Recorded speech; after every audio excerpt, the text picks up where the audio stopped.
The best juicy and crunchy karaage that anyone can make at home. First off, we're gonna cut chicken thigh into bite-sized pieces and marinate it in garlic, ginger, sake, mirin, soy sauce, salt, sugar, and white pepper. Leave that in the fridge for at least 30 minutes, then add beaten eggs and flour.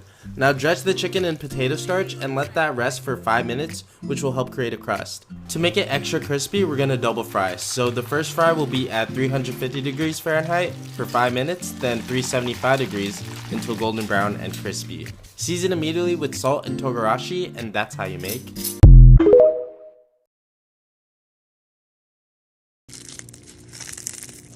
This is buttermilk fried chicken, and I'm going to show you how I make it. Pour 2 cups of buttermilk in a large bowl. I know some people like to make their own, but thick and store-bought buttermilk is best in my opinion. I use 1 tablespoon of kosher salt, spices, 1 tablespoon of pickle juice. You can use hot sauce instead. 1 egg, mix it well, and then place your bone-in, skin-on chicken legs and thighs, skin side down into the buttermilk. I marinate it for about 30 minutes, but overnight is best. Here I have 2 cups of flour, 1 tablespoon plus 1 teaspoon of kosher salt, spices, 1 tablespoon of cornstarch. I like to place it in a brown paper bag, shake it up well. I like to do 3 pieces of chicken at a time, and I only coat it once. I like it super crispy, but not a thick, heavy crust, so only coat it once. I like to use my hands. I find that tongs slide the breading, but be very careful if you decide to use your hand. Use new oil, don't use old oil. Make sure the oil is at about 350 degrees. Use a candy thermometer. I cook the chicken for about 10 minutes on each side, and it comes out perfectly every single time. Make sure it's cooked to at least 165 degrees. Place it on a wire rack instead of paper towel. Mine was in the sink. Serve with honey mustard and enjoy it. Let's make crispy fried chicken.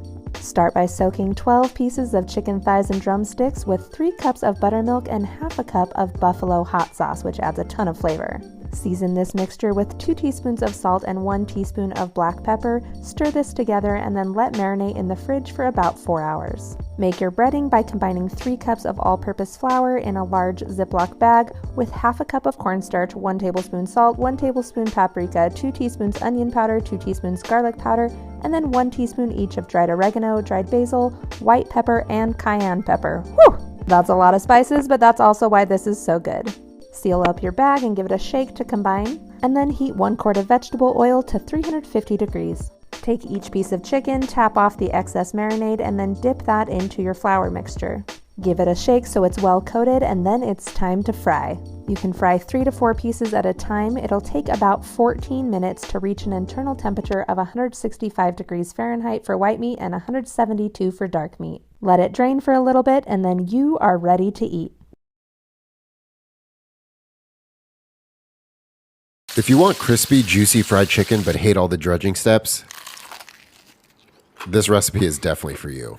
First, we're going to pierce our chicken to let that brine infuse to keep them nice and juicy. Whisk in salt, black peppercorn, garlic, bay leaves until combined, and brine your chicken overnight for best results. Next, in a large bowl, combine 2 cups of flour and cornstarch along with your dry seasonings. Then take a cup of your seasoning and mix with cold water to create a wet batter. Then dip your brine chicken in the wet batter and let the excess drip off. Then immediately pack it into the dry mix. Let that sit for a few minutes while your oil heats up and fry at 350 for 8 to 12 minutes or until that chicken reads 165. Let cool and enjoy. 5 steps to make the perfect crispy fried chicken at home. Step 1, dry brine your chicken. Take your favorite salt-filled seasoning blend, cover your chicken in that, let it sit uncovered in the fridge for at least 3 hours. Step 2, now the chicken's dry brined, we're gonna double dredge it in a pure egg white and seasoned flour batter. Whip it up, whip it good. Season every layer, why not? Take the chicken, drop into flour, get the flour nice and coated in there. Now you're gonna take some water and then whisk that into your seasoned flour. It's gonna create a lot more crags and it's gonna get you an extra crispy coating. Step 2.5, chicken goes into the egg whites. Now chicken goes back into the flour. Keep the chicken buried in the flour for at least an hour before frying. Step 4.5, you're gonna take that chicken that's buried in the flour and you're gonna shallow fry it. Cast iron ensures that you're gonna get a little bit of the contact with the actual pan, meaning more brown flavor. Beautiful golden brown right there. And as always, share it with a friend. Lily! I like it spicy. Dude, that's the way to go. Cheers. Okay.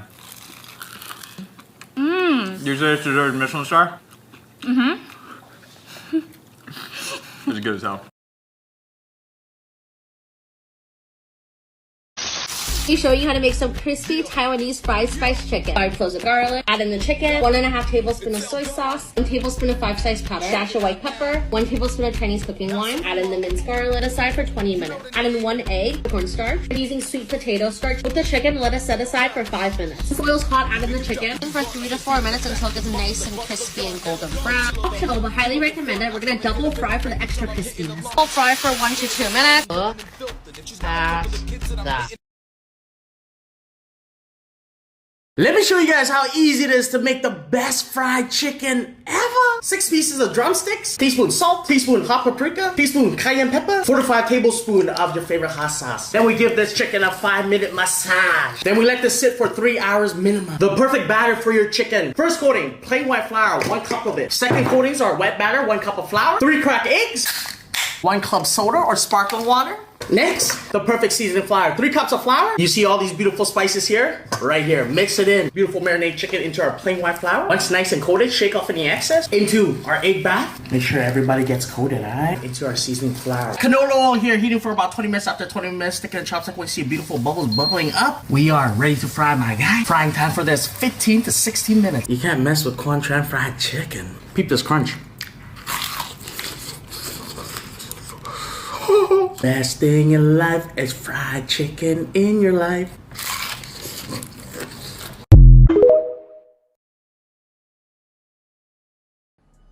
Crispy chicken tenders. That's banging. Alright, so we're going to start off with the seasoned flour. Now you guys are always asking me for my seasoned flour recipe, so here it is in video format. All the ingredients are listed on the screen, but little things like brown sugar, cumin, baking powder, that's the difference between a good coating and a great one. And this seasoned flour is pretty much my go-to to any savoury recipe that requires flour. Now for the chicken tenders, you want to season your buttermilk with garlic powder, onion powder, smoked paprika and cayenne pepper. And that's really all you need because there's salt in the coating. So ideally you want to let this marinate for 4 to 5 hours so the buttermilk can actually do its job, which is make the chicken moist. Now you want to pat the excess moisture off your chicken tenders and add some ice cold water and an egg to your buttermilk. Then you're going to coat your chicken tenders in plain flour, the wet mixture and then your seasoned flour. Press the chicken and toss side to side till you get that crazy texture. Then fry 145 degrees C for 3 to 4 minutes, then crank up the oil and fry at 180 until crispy. Just look at the texture.